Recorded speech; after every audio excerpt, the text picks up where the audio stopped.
ప్రపంచ దేశాల రక్షణ వ్యూహకర్తలను ఇప్పుడు ఒకే ప్రశ్న సంధిస్తోంది. అమెరికా పదే పదే చెప్పుకుని ప్రచారం చేసే F-35 ఫైటర్ జెట్ ఇరాన్ గగనతలంలో కుప్పకూలిందా? సుమారు $110 మిలియన్ ఖరీదు చేసే 5వ తరం స్టెల్త్ యుద్ధ విమానం ఇరాన్ వేసిన చీప్ అండ్ బెస్ట్ వ్యూహానికి బలైపోవటం ఇప్పుడు అంతర్జాతీయంగా సంచలనం సృష్టిస్తోంది. అసలేంటి F-35 ప్రత్యేకత? దీనిని రాడార్స్ గుర్తించటం అసాధ్యమని, శత్రువుల కళ్లు కప్పి బాంబుల వర్షం కురిపించగలదని లాక్హీడ్ మార్టిన్ సంస్థ దీనిని రూపొందించింది.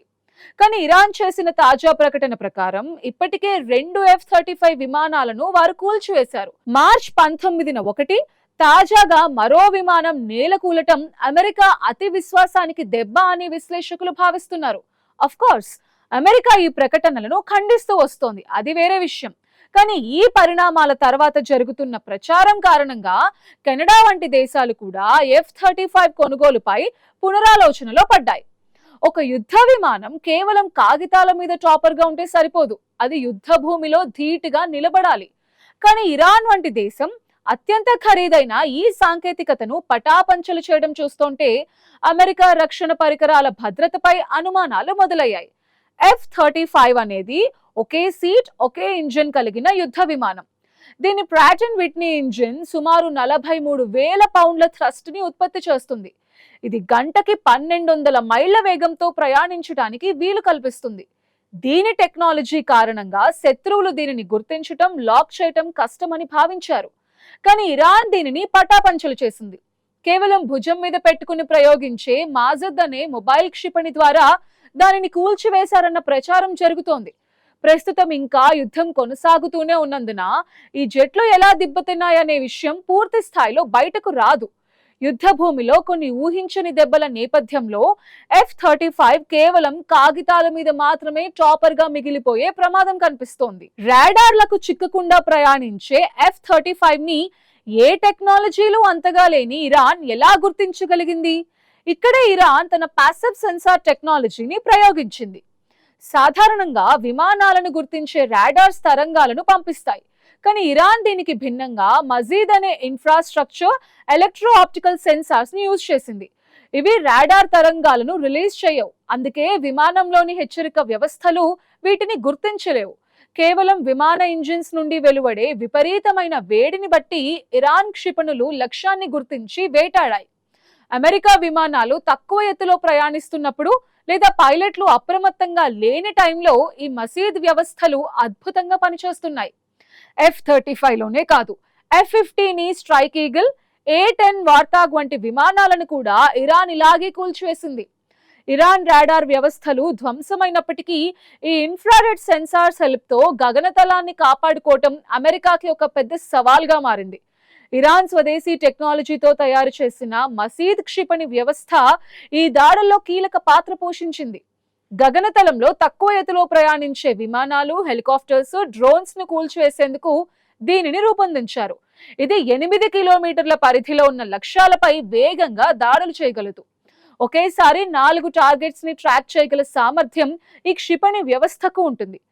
సాధారణంగా F-35 లాంటి విమానాల్లో అత్యాధునిక రక్షణ వ్యవస్థలు ఉంటాయి. ఇవి వేడిని తగ్గించే సాంకేతికతను, మిసైల్స్ ను దారి మళ్లించే ఫ్లేర్స్ ని వినియోగిస్తాయి. అయినప్పటికీ ఇరాన్ సైన్యం వీటిని మట్టి కరిపించటం ప్రపంచ దేశాలకు షాక్ ఇచ్చింది. దీన్ని బట్టి ఆ ప్రాంతంపై అమెరికాకు పూర్తి నియంత్రణ లేదని స్పష్టమవుతోంది. దాంతో ట్రంప్ చెప్తున్నవన్నీ ఉత్త కబుర్లేనని తేలిపోయింది. ఇరాన్ అమెరికా యుద్ధం నేపథ్యంలో ఇప్పుడు భారత రక్షణ రంగంపై ప్రపంచ దేశాల్లో ఆసక్తికరమైన చర్చ నడుస్తోంది. అమెరికా విమానాలు అట్టపెట్టల్లా కూలిపోతుంటే భారత రఫేల్ యుద్ధ విమానాలు ఎంతో మేలని సోషల్ మీడియాలో నెటిజన్స్ కామెంట్ చేస్తున్నారు. పెహల్గాం ఉగ్రదాడి తర్వాత పాకిస్తాన్ పై భారత్ చేపట్టిన ఆపరేషన్ సింధూర్ లో రఫేల్ ప్రదర్శించిన సామర్థ్యం అందరికీ గుర్తుంది. రఫేల్ లోని స్పెక్ట్రా ఎలక్ట్రానిక్ వార్ఫేర్ సూట్ శత్రువుల రాడార్స్ ను జామ్ చేయడంలో ప్రపంచంలోనే అత్యుత్తమమైనదిగా పేరు పొందింది.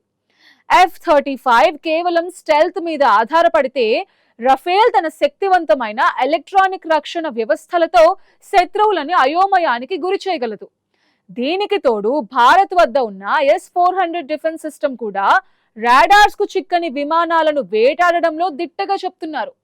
అమెరికా రక్షణ ఉత్పత్తుల వైఫల్యం ఇప్పుడు అంతర్జాతీయ మార్కెట్లో రఫేల్ వంటి విమానాలకు, భారత్ వంటి దేశాల రక్షణ సిద్ధాంతాలకు మరింత గుర్తింపు తెస్తోంది. ఇరాన్ గగనతల రక్షణ సామర్థ్యాన్ని ధ్వంసం చేశామని అమెరికా, ఇజ్రాయెల్ చెబుతున్నప్పటికీ ఇరాన్ సామర్థ్యం అంచనాలకు మించి ఉందని నిపుణులు అభిప్రాయపడుతున్నారు. ఇరాన్ దాడిలో అమెరికాకు చెందిన మరో 2 బ్లాక్ హాక్ హెలికాప్టర్స్ కూడా దెబ్బతిన్నట్టు సమాచారం. అమెరికా యుద్ధ విమానాల కంటే ప్రస్తుతం భారత యుద్ధ విమానాలే శక్తివంతమైనవని అంతర్జాతీయ వేదికలపై చర్చ నడుస్తోంది. పాకిస్తాన్ పై చేపట్టిన ఆపరేషన్ సింధూర్లో భారత్ శక్తి సామర్థ్యాలు ప్రపంచానికి తెలిసిన విషయం. భారత్ కు చెందిన Rafale fighter jets, S-400 defence వ్యవస్థ గురించి ప్రపంచ దేశాలు మరోసారి మాట్లాడుకుంటున్నాయి.